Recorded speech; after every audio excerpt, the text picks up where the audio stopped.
Hello, English learners. Welcome back to another great lesson here with English Pod. My name is Marco. And I'm Erica. And today we're bringing you an upper intermediate lesson. A special lesson about the new president.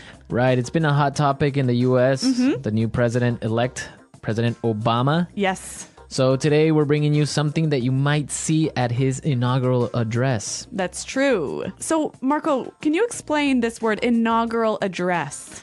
The inaugural address is the first speech the president gives at the ceremony when he is officially president. Okay. All right. So Right. It's his first presidential speech. Exactly. Great. So let's take a look at some other words that we're going to find in the dialogue today in Vocabulary Preview. Vocabulary Preview. All right. On Vocabulary Preview today, we have two words. The first one is swear in. Swear in. Swear in. Swear in. We'll see this word in its past tense in the dialogue, right? Sworn in. Sworn in. So it means... So to swear someone in is to officially give that person a very important position, Right. usually in government. Yeah. And our second word is oath. Oath. Oath. O-A-T-H. Oath. An oath goes hand in hand with swear in, right? That's right. When you swear someone in, they make an oath. A promise, right? A promise. An official promise to carry out the duties of that job. Right, so they promise that they will do their job. Okay, great. So now let's listen to our dialogue for a first time. Where are we? Well, we're actually watching a news reporter on TV. She's in Washington and she's going to tell us all about what's happening. Great, so let's listen.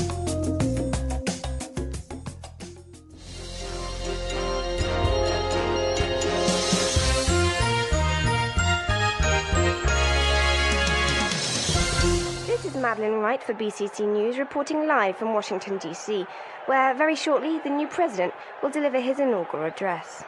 Just moments ago, the president was sworn into office. Following the United States Constitution, the president swore an oath to faithfully execute the office of the presidency. And what exactly is going on now, Madeline? Well, Tom, true to American tradition, the band has just played Hail to the Chief, and the president has been honored with a 21-gun salute. Now we're waiting for the president to take the stage and deliver his speech. Tom, it's like the who's who of the political world here on Capitol Hill, with dignitaries representing several different countries. What's the mood on the ground like, Madeline? In a word, the mood here is electric. The excitement in the air is palpable. I've never seen a larger crowd here on Capitol Hill. The audience is shouting, crying, and embracing each other. On this, a most historic day, you can feel the hope and the excitement in the air. The 20th of January will go down in history as the... Oh, Tom, it looks like the president is about to begin. My fellow Americans, I stand before you today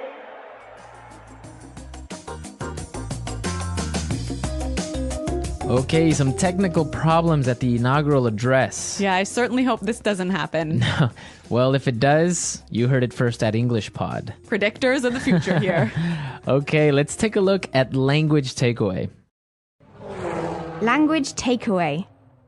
On language takeaway today, we're bringing you four words. The first word is deliver. Deliver. Deliver. Like deliver a pizza. No. Let's listen. We've got 3 examples that will show the meaning of this word. Example 1. Who's going to deliver the welcome speech?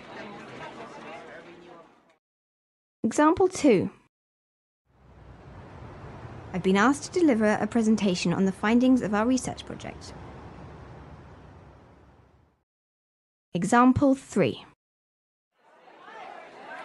Dr. Rosen is delivering a lecture on macroeconomics.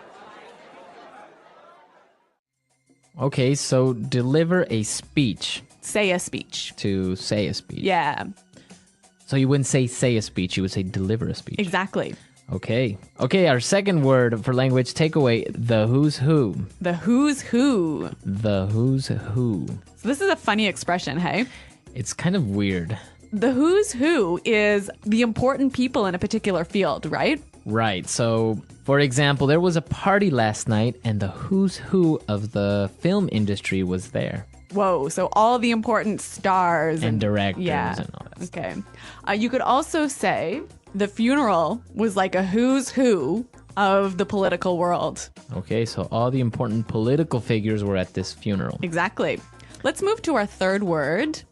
Dignitaries. Dignitaries. Dignitaries. Dignitaries. Okay, we have some great examples so you can understand what this word means. So let's listen.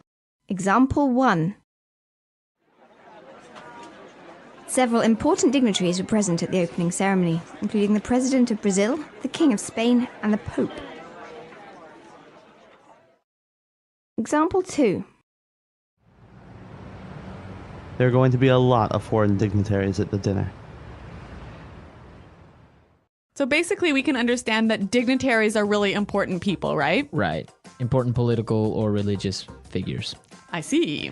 All right. Now our last word for language takeaway, palpable. Palpable. Palpable. Palpable. When something is palpable, it's so strong you can feel it. Okay, so it's a very strong feeling. You can almost touch it. Yeah, like the excitement was palpable or the fear was palpable. Okay, interesting word, palpable. Let's listen to our dialogue again, and now let's try and listen to all these words we just talked about.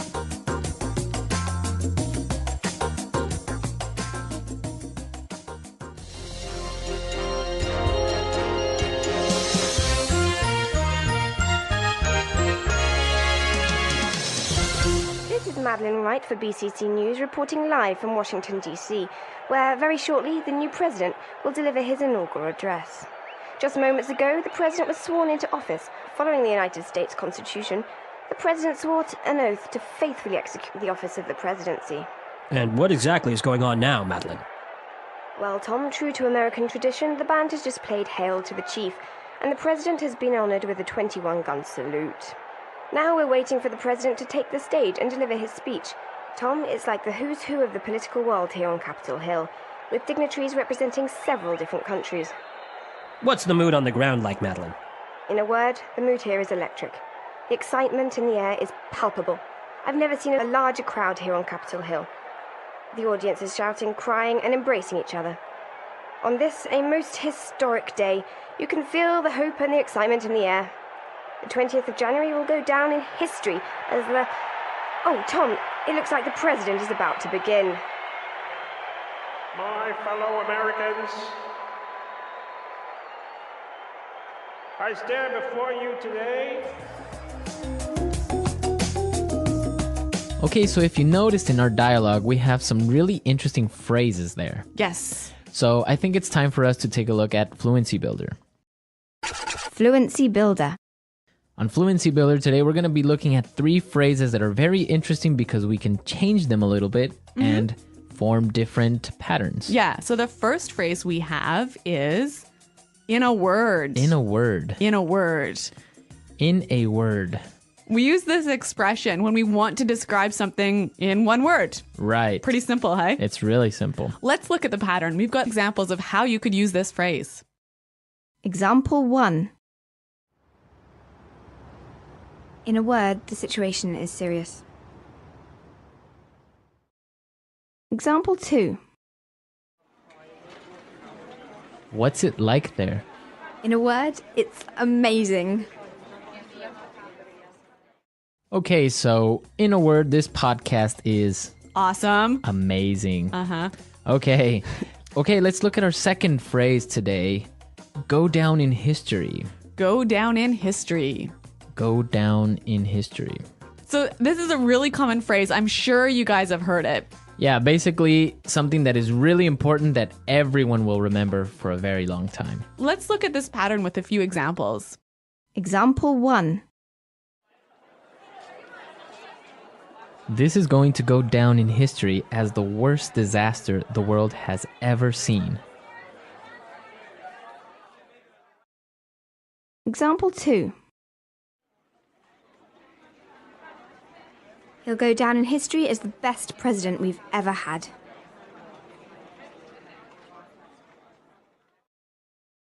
Example 3. This day will go down in history. Okay, so as you can see, the pattern is we're using a superlative. That's right. The most, the best, The biggest, the worst. the worst, right? Uh-huh. And our final phrase in putting it together is My fellow Americans. my fellow Americans. My fellow Americans. So obviously you can change this one up a little bit, hey? Right. You can say my fellow coworkers, Uh-huh. My fellow citizens. my fellow family members. Yes. So basically, fellow just means like dear Yeah. in some way, So, similar. similar. Yeah. So we looked at some great vocabulary and phrases, and now let's talk a little bit about these American traditions when electing a new president. Yes. Today in the studio, we have JP who's joining us, Hi, everyone. Hey, JP. and he's going to be talking to us about these traditions. Oh, I am. Okay. Yeah. What are we going to talk about? 21 gun salute, what's that all about? The 21 gun salute is the military salute where they say, and now we will have the 21 gun salute. So 21 soldiers with their rifles, they go, hur, hur, hur, poof, and they all shoot them off at the same time. And I don't know why. Oh, I think it's a sign of respect, hey? Yeah. Weird respect, though. Well, shooting I think in guns. Europe they would do a cannon or something. Oh. Right. One cannon right. salute? No, well, just cannons. Maybe just one cannon. Maybe our European listeners know the answer to Maybe. this. Okay, and what about this song, Hail to the Chief? Do you know anything about that? I do not know anything about it, except that it's a march, and I think it's Sousa. I think John Philip Sousa wrote it. And whenever the president walks into a room, they play that song. Really? Yes, and I played it once for President Bush, the first one. I was a drummer. You and, did? And my marching band had to play that song for him. Oh my God, Wow. JP, you're like famous. Yeah, this was back in like 1986 or something. Was that even an election year? 88? I don't know. Well, you did play for the president, so you That's know. pretty cool. Yeah, yeah. So, JP, do you have any other sort of traditional things that happen when the president becomes the president? Well, I can tell you that Jimmy Carter, you know, when he was elected president, this motorcade was going down Pennsylvania Avenue, and he stopped the car and got out. Really? What? Yeah, to walk. He wanted to walk down Pennsylvania Avenue. He wanted to walk down the, down the street. To like down- to be with the people. Yeah, I think so, and I think it made the Secret Service insane. Maybe the car smelled bad or something. Maybe so.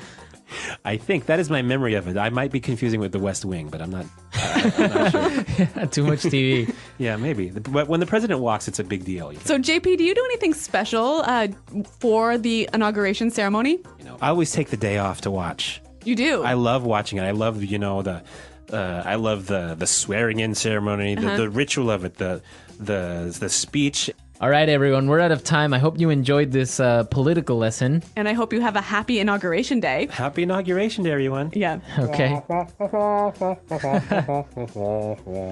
All right, great. We're definitely going to take the day off to watch it with JP. And hopefully you guys can too. Well, thanks for listening, everyone. And until next time, goodbye. Bye.